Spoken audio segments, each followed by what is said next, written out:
जय श्री कृष्ण मित्रों, महादेव हर मित्रों, आज तमारी समक्ष जो तमारी जन्म कुंडली में सूर्य और चंद्र खराब होय नबड़ा होय तो अपना जीवन में शू फल मळे छे।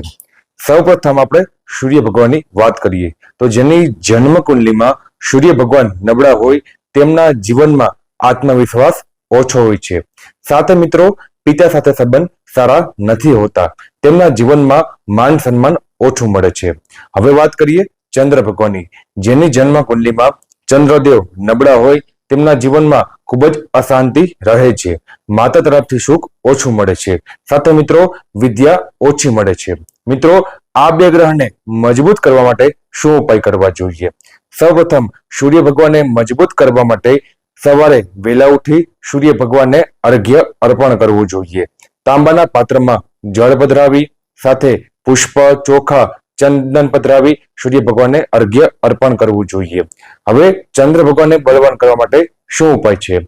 પ્રતિ દિવસ શિવજી ઉપર દૂધનો અભિષેક કરવો જોઈએ અને ઓમ સોમાય નમઃ આ મંત્રની 2 માળા કરવી જોઈએ। મિત્રો, આ ઉપાય કરશો તો તમારી જન્મ કુંડલીમાં સૂર્ય ભગવાન અને ચંદ્ર ભગવાન અવશ્ય બળવાન થશે। આવી જ જાણકારી તમારી સમક્ષ હું ડોક્ટર રહીશ। જય શ્રી કૃષ્ણ।